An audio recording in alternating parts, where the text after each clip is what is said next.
Selamat berjumpa kembali dalam layanan audio Sahabat Seperjalanan. Hari ini adalah hari Rabu dalam suasana kita menghadapi Jumat Agung dan juga Paskah 8 April 2026. Tema renungan saat teduh kita dengan judul Berkhianat Demi Uang.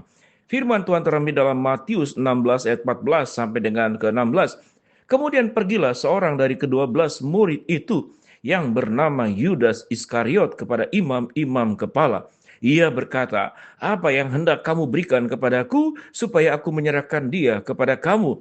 Mereka membayar 30 uang perak kepadanya, dan mulai saat itu ia mencari kesempatan yang baik untuk menyerahkan Yesus. Mari kita berdoa.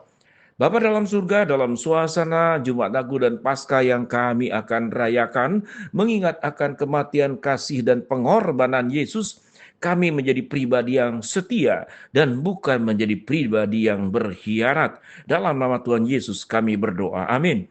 Shalom sahabat perjalanannya dikasih Tuhan, sebagian daripada kita menyebutnya sebagai Rabu Abu. Kemudian Kamis Putih, Jumat Agung, Sabtu Sunyi, dan kemudian Minggu Paskah. Apapun sebutannya, namun yang jelas di dalam firman Tuhan, hari-hari sebelum Yesus meninggal dan kemudian disalibkan, maka itu adalah sebuah proses penderitaan yang sangat panjang. Ada sebagian mengatakan penderitaan Yesus itu adalah disalibkan, yaitu secara fisik. Namun sesungguhnya kalau kita boleh jujur, ada penderitaan sebagai manusia, kalau itu bukan kepada Yesus, tentu Yesus tidak akan merasakan sakit hati. Adalah bentuk pengkhianatan. Kalau kita dikhianati oleh orang yang terdekat dengan kita, orang yang kita percayakan, sebagaimana Yesus memilih 12 rasul, salah satunya adalah Yudas Iskariot. Itu adalah sebuah kepercayaan.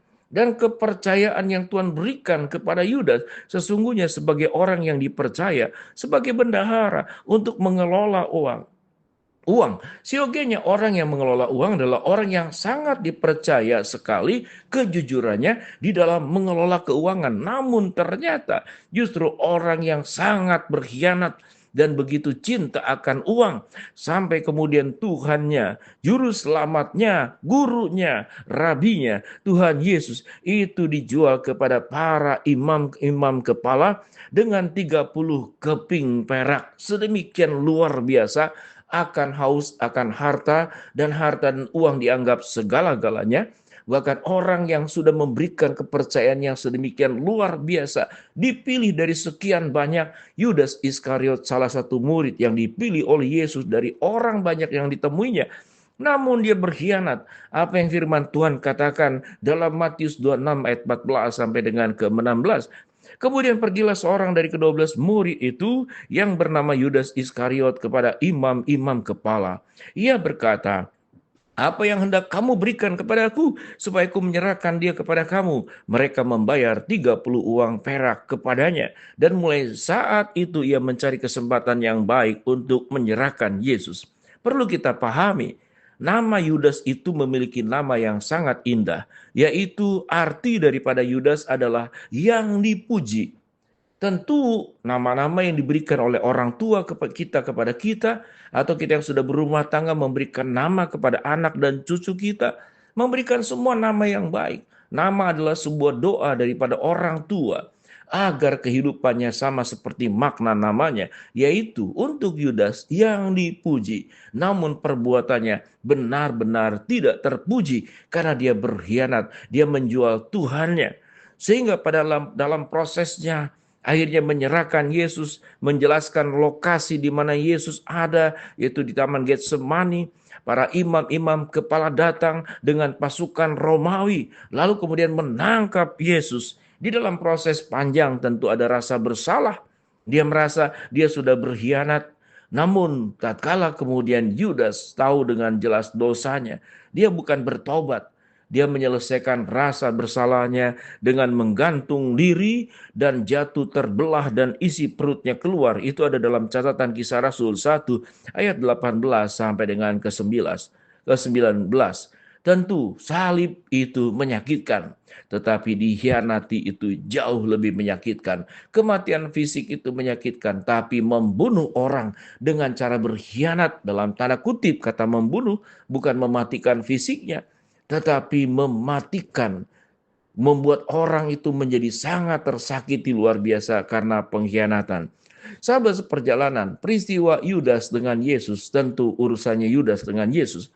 Tapi pembelajaran yang kita perlu ambil, apakah kita jangan-jangan ada hianat-hianat kecil, hianat-hianat yang tersembunyi, yang tidak diketahui kepada orang yang sudah mempercayakan hidupnya kepada kita. Kalau kita berbicara tentang rumah tangga, seorang suami mempercayakan hidupnya kepada istrinya, istrinya mempercayakan hidupnya kepada suaminya, dan mereka berjanji di altar Tuhan akan setia di dalam segala suka, duka, kaya, miskin, sehat maupun sakit, susah maupun senang selama kita hidup. Namun dalam proses perjalanan kepercayaan itu dihianati oleh sebelah pihak atau jangan-jangan juga dua-duanya. Sewaktu kita juga diberikan sebuah hak istimewa menjadi orang tua buat anak-anak kita, menjadi ayah buat anak-anak kita, menjadi ibu buat anak-anak kita. Kita tidak menjalankan fungsi kita. Lalu kita mengajarkan banyak aspek dalam hidup kita, hidup anak-anak, pengajaran-pengajaran yang baik. Namun sesungguhnya kita berkhianat. Mengapa? Karena sewaktu mengajarkan yang baik, orang tua tidak menjalankannya. Itu adalah sebuah pengkhianatan dalam bentuk pengkhianatan pendidikan. Kita mendidik yang baik, lalu melarang yang tidak baik, namun orang tua justru melakukan yang tidak baik. Apa yang diajarkan kepada anak tidak dilakukan oleh orang tua. Itu yang disebut dengan pengkhianatan pendidikan. Atau juga pengkhianatan kepercayaan. Suatu seseorang menitipkan sesuatu kepada setiap kita masing-masing, maka kita perlu jaga baik-baik. Setiap pernikahan dan rumah tangga, sewaktu kita menikahi seorang wanita, menikahi seorang pria, dia menjadi suami dan istri kita. Itu ada kepercayaan yang diberikan oleh orang tuanya kepada setiap kita masing-masing. Seorang ayah akan sangat begitu berat menyerahkan anak gadisnya sebagai cintanya ayah kepada anak perempuan biasanya memang lebih spesifik, dan cintanya seorang ibu kepada anak laki-laki pun juga demikian khusus. Tetapi kepercayaan yang diberikan, penyerahan seorang anak untuk kita nikahi, lalu kita tidak jaga dengan baik-baik. Pengkhianatan bisa terjadi juga dalam dunia kerja. Pengkhianatan bisa terjadi dalam persahabatan. Pengkhianatan pun bisa terjadi di setiap janji-janji yang sudah kita bangun dalam komunitas manapun.